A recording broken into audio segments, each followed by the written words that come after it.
The stories that define hip-hop culture.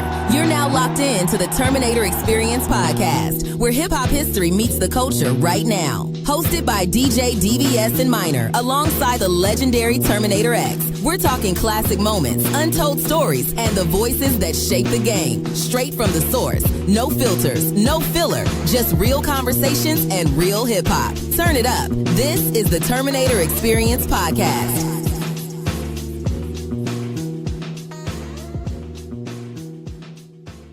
1 2 1 2. Once again, it's the Terminator Xperience podcast. I'm DVS. It's my man Minor, the legendary Terminator X. We got my man Mix Mash in the building. We got Malik Freaks, and we got a special guest holding it down for Jersey. We got Chill Rob G. What up? Give it up. Jersey. Jersey in the building, too.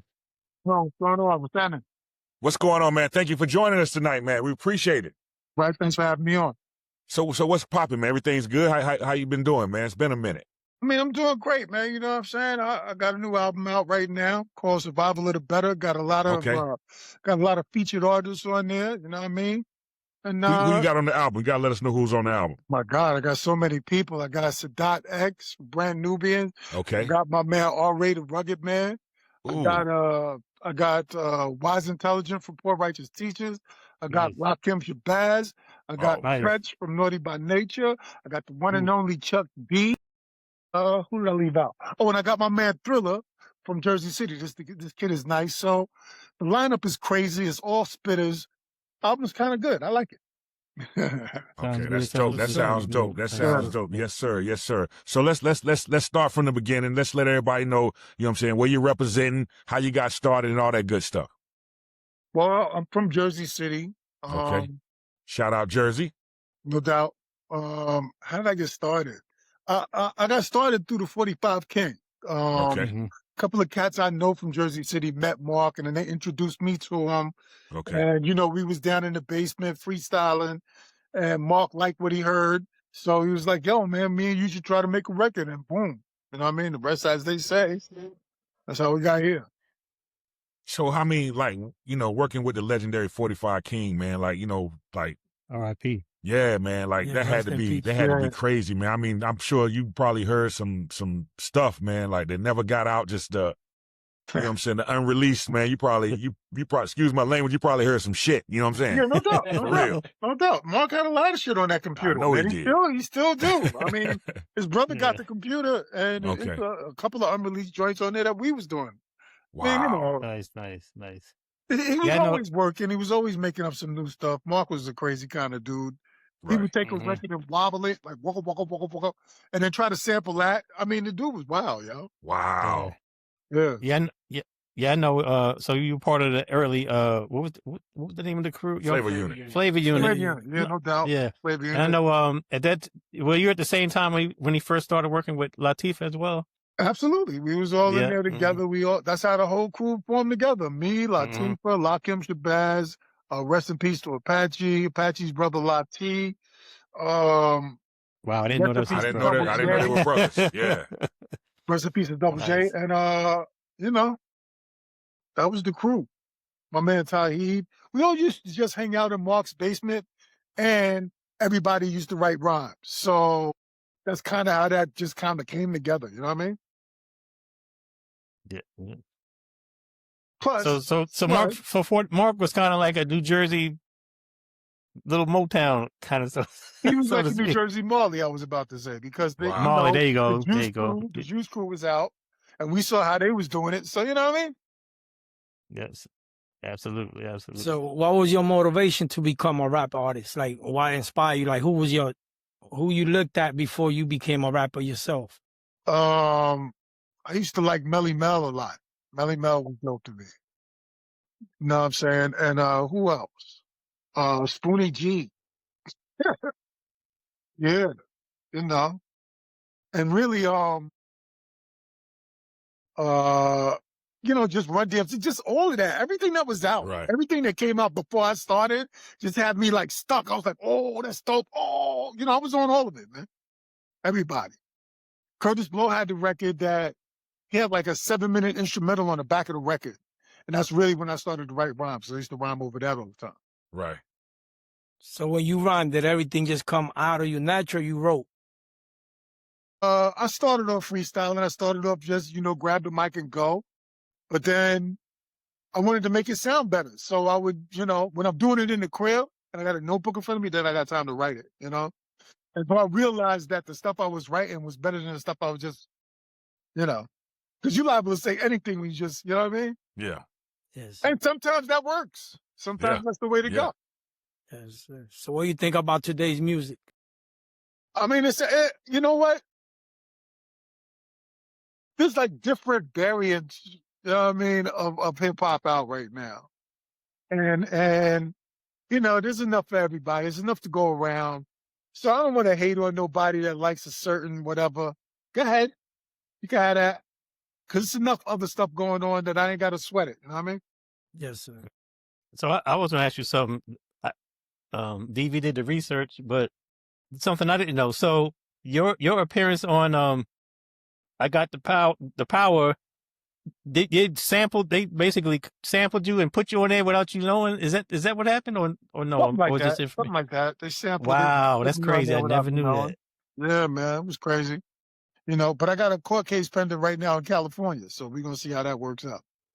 Okay. Best Court blessings. is really in session, huh? No lie. No doubt. lie. That's what I'm talking about. Yeah. That's what I'm talking about. So let's take it back a little bit. So how did you get down with Wild Pitch? The whole deal. How did that go down? You being with Jersey and getting your first deal. I'm hanging out with Mark. Okay. Like Mark said, let's see if we can make a record.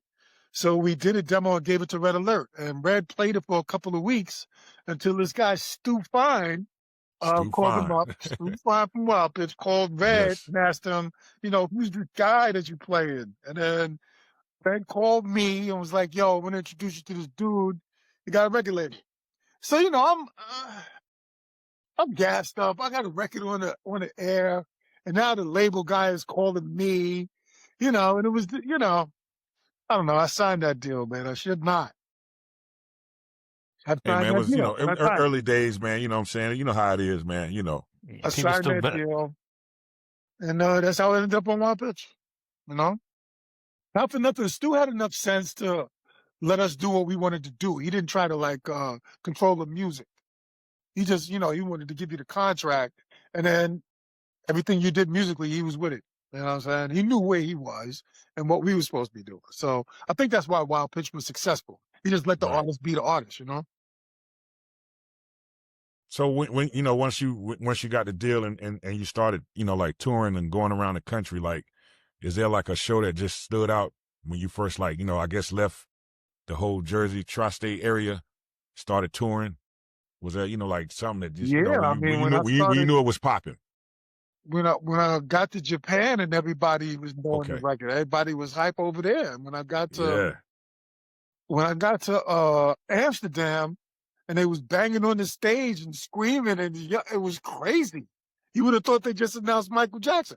Didn't make no sense. But I was like, all right, I'm gonna give them. I gave them my records, and they was just going crazy, man. So just that kind of energy, that kind of stays with you. Seeing that from the stage, that's ridiculous.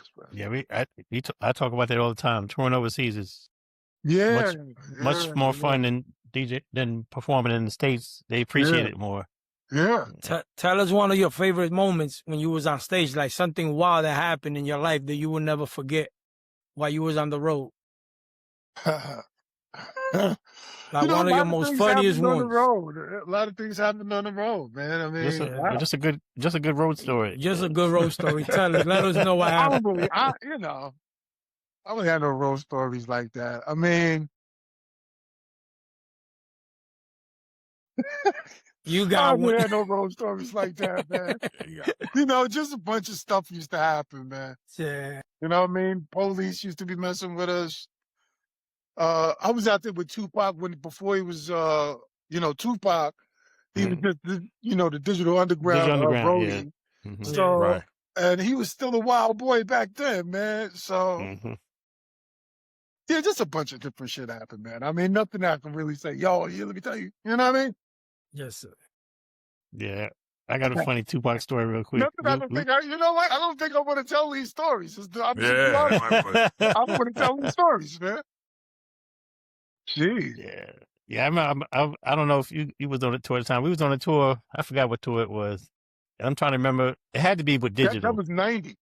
It had to be with digital. So Yeah, that was some 90.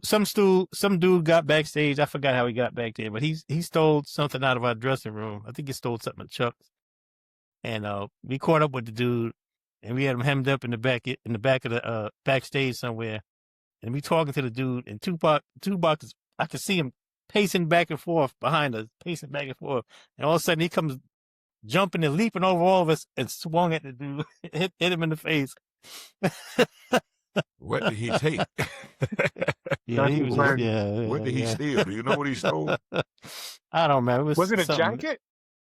Yeah, I think it was a jacket. I You must have been the there. jacket. I remember. Yeah. See, I'm not crazy. Yeah, I think it was. Yep. Mm-hmm. Yeah. Yeah. Anyway, another RIP. Yeah. Yeah, man. So, we appreciate you joining us, man, taking your time. I know you said you got some new material out, what I'm saying? Like, what motivates you to keep going, man? To keep putting out, I'm happy to hear about this album and the features you got. You know what I'm saying? I'm definitely going to hit this man up for that music when we're done. Yeah. But, man, like what keeps you going, man? I mean, just every once in a while I'll hear a beat and it'll make me start, rhyming in my head. You know what I'm saying? And then I do that often enough that I got a whole, 16, 32 bars, and then I might as well write something. You know what I'm saying? And that's how I've always been with it. I hear different beats and it gets me, it makes me start rhyming too. Gotcha. Some people do crossword puzzles. I put rhymes together. Ain't nothing wrong with that, brother. Yeah, man. You know what I'm saying? For real. I always ask this to every artist every week, every time we do an interview, like, I know in today's music, like, what advice would you give the youth of today into getting into the business, and what should they do, to be more focused on what they're doing with their contracts and knowing things better before they get into the business? I mean, you're saying it right there. They got to know what they're doing and understand these contracts before they get into the business. That's it. You got to understand these contracts. You can't really just, you don't do what I did, which I was so hyped and so happy because I had a record on the air. And that's the thing too, because like right now, the way that we can get to it is different. You're going to put the music out.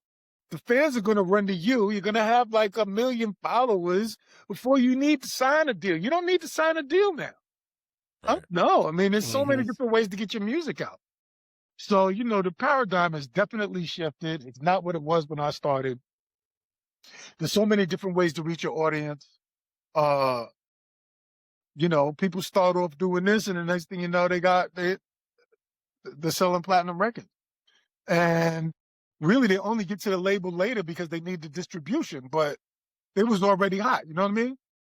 So, I mean, there's a lot of different ways to go at it, but definitely understand when you do sit down, when you at the table, you got to recognize that you are the product and you are the one in control. So all of that percentage you're giving up, that is literally percentages of you. So don't be willing to give all of that percentage up. You know what I mean? All that. Yeah. Yeah, man. Absolutely. So how were you when you first signed your deal with Wild Pitch? I was like 19, 20. Yeah. See, early, excited, got a record popping. Yeah. Yeah. Yeah, I had a record on the air, man. I was like, fuck that. This is the way to go. You know what I mean? So I signed it. And that, hey, man, it's part of the game. You learn, you know what I'm saying? You're still here to talk about it. You know what I'm saying? You got heat right now. You know what I'm saying? So, I mean, like, as far as what's the name of the new album you got right now called again? Album is called Survival of the Better. I got a couple of videos up on YouTube y'all can check out. Okay. A song that I did with Tretch called Intrusive Thoughts. Shout out to Tretch, man. The homie came through, shot the video with me and all of that. You know what I mean? Known this dude for like 30 years. Always been the same guy, man. Yes. Shout out Tretch. I'm blessed to even be able to finish and do an album, man. Some of the people that I've seen along the way, life be lifing the hell out of motherfuckers. And here I am making another album. So, I mean, I'm grateful to be able to do that. You know what I mean? Amen to that. Amen to that. Yes, sir. So you have any cool 45 King stories? Because I met him through when he first came on tour with he used to roll with Latifah. That's how I met him for the first time. But He used to DJ for most her. people, and he's done a lot of amazing things that, for those that know. But do you have any good 45 King stories? I'm just curious. What was he like to work with? How about that? He's really into the details. Really particular about how the kick sounds, how the snare sounds. He's going to go over the vocals and make sure that everything is clean. Punch that word right there. That's what it was like. Cool. He was very innovative, like you were alluding to earlier. Yeah, yes. he knew exactly what he wanted the shit to sound like. Yeah. You know what I mean? Yeah. And after we did the first couple of records, when we worked on that album together, I understood where he was going. Like, I knew what he was looking for, so it was easy to, you know what I mean? Just make that shit pop off like that. No doubt.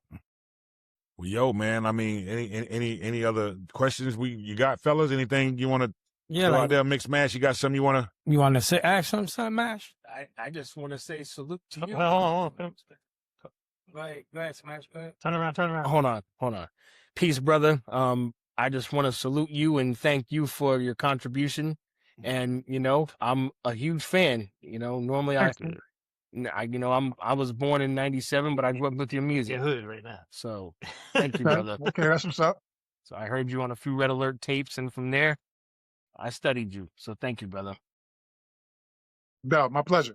Yes, my man. So, how can we find you on social media? All that good stuff. I mean, Chill Rob G is on all the social platforms. I'm on X and Instagram and Facebook. You know what I mean? Holla at your boy. I'm out here. Got the new records popping, doing the show on the 25th in Manhattan. In the area, you know what I mean? Stop through. And that's what it is. When you are downstage, what's like the most famous song that you've done that people still are always more focused on from your music? Oh, it's The Power, easily. The Power, easily. Yeah. Of course. Okay. Classic. There's always that one song, man. Yeah. Say this. Yeah. It's a lyric. No doubt. Yeah, well, I remember when that whole thing, I was just so confused, man, because I was like, yo, Chill Rob G, like, they just, you know what I'm saying? I remember that, man. I'm just like, and then the other came on, I was just like, what the hell is going on, man? Yeah. You know what what was that brother's name that did the other version? Turbo B. Turbo B. Was he from England or something? That sounds like an England name. I'd be Turbo tripping, was from California, right? When they was doing California, okay. No. The guy, Turbo B, he was actually from Pittsburgh. He was stationed in Germany. And while he was out there stationed in Germany, he told these dudes that he was a rapper. He used to be down with Big Daddy Kane. And that, he had bars. And so he gassed them up to get on the record. The story he told me was that they told him that I didn't want to be on the song anymore, and so he could come in and replace me. That's what he said. That's crazy. I don't know if that's true. That sounds like some convoluted shit. Yeah, all of it is bogus, man. Yeah, it sounds very bogus. Yeah. So that's a crazy situation. I never knew. Well, we know now. Yes. Yeah. Well, we appreciate your version. You know what I'm saying? That's the one I'm gonna rock with. If I'm not mistaken, they had a few different people singing because the people they had performing was not the original people on the record as well, if I remember correctly. The girl, I don't know, because that was a sample. That was a sample as well. I got the power. That's Jocelyn Brown. That's Jocelyn. So Jocelyn is also she's on that lawsuit with me. Wow. Actually, I discovered that the people who claim credit for the record is these two dudes in Germany. Benito Benitez and John Garrett III, right? Those are fake names that they use. I forgot the real names. Gets worse. It's all bogus, bro. So Yeah, I forgot the real names that they use, but as it turns out, they didn't even make the track. They didn't steal it. They didn't do it at all. The track was made by a dude in he was in California. That's why the case is jumping off California. So he made the track. This dude said he used to work with Teddy Riley. He used to send Teddy Riley beats.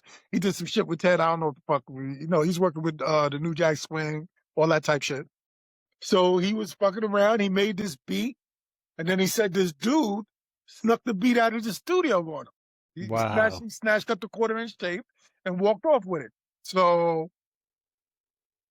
these dudes, so Snap was straight up hustlers. Yeah, Snap was hustlers. So whoever stole his tape out of the studio, it ended up in the hands of these German dudes. And then they said, oh, yeah, we did it. You lying sons of bitches. And then they put me on it. So I think the German dudes were the ones who actually put me on the record. Yeah. Wow. That's crazy. That's a lot. It's a lot, bro. It's a lot. That's a lot. That's a lot. That's why I don't even bother trying to explain it there to talk about it. I know, man. Oh, man. Well, we got one good story out of you. Man. You had one say. I'll tell you that. Sure. Oh, man. You know the debauchery was going on in the road. I can't tell you that shit. That shit was fucking crazy. Yeah. But stays in Vegas.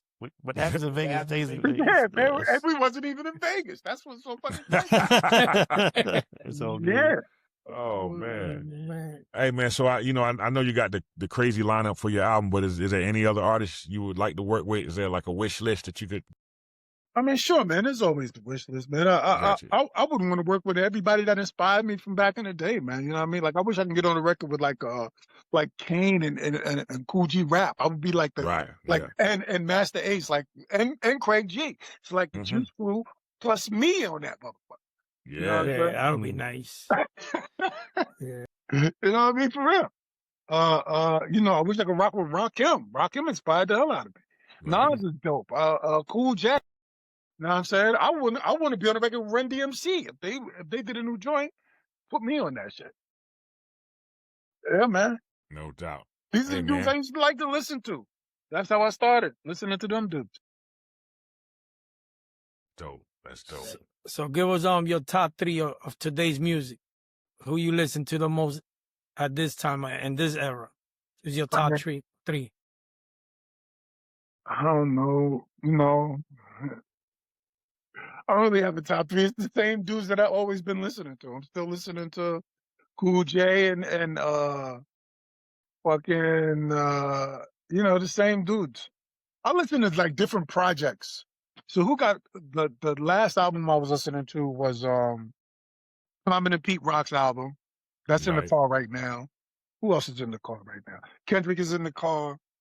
I didn't really get a Drake new stuff, but Drake is dope. This shit be popping. Shit. Who am I listening to? So what you think? I got the clip shit in the car. So. Yeah. So what do you think about all these female rappers of today? I mean, it's different. They seem to be in charge right now, right? Yeah, exactly. A lot of them. A lot of them. A lot of sexy stuff going on, and they're selling a lot of records. Cardi B, Megan, a couple more, right? Ice Spice. Red. Yeah, they're having a moment. Well deserved. All the shit is, it's popping. It's doing what it's doing. There's room for other shit, though. I'm just saying. Yes, sir. No doubt. No doubt. Well, man, we appreciate you joining us on the Terminator Xperience podcast, man. Thank you so much, man. You're a legend in the game. We respect you. Chill Rob G, man. You know what I'm saying? Keep doing your thing. You know what I'm saying? Once promote the album one more time. Let them know how they can get the new album. The new album is available on all music digital platforms. Okay. We got wax coming at you. We got some cassettes. I need that. Yeah, we got vinyl. We have different color vinyl. The shit look dope. I mean, yeah, man. Where did they go? Where do they go to get the vinyl? Because that's not on. Is the vinyl? I don't know if the vinyl is actually ready yet. But if you go on Bandcamp, then you'll find the cassettes. And I don't know if we got CDs ready yet, but we getting into some. Just whatever kind of media there is, we're trying to put the shit on all of that. So gotcha. No doubt. Any upcoming tours, shows? The 25th I got something in Manhattan. And if y'all around for that, come around for that. And I got something else in July. I forgot the date. I gotta look at the calendar, but a couple of spots. All good. We'll keep up with you on that social media, man. Thank you once again for joining us, Terminator Xperience podcast. Give it up for Chill Rob G. Thank you. Yes, sir. Appreciate y'all. Thank you, my brother. Thank you, my brother. Take care. Salute. Jersey in the house. Respect, brother. Terminator Exit. We out. Peace. That's going to do it for this episode of the Terminator Xperience podcast, hosted by DJ DVS, Minor, and the legendary Terminator X. Make sure you subscribe, rate, and leave a review, and tap in with us on social media for clips, updates, and behind the scenes. Until next time, keep the culture first, keep the sound heavy, and keep it locked right here.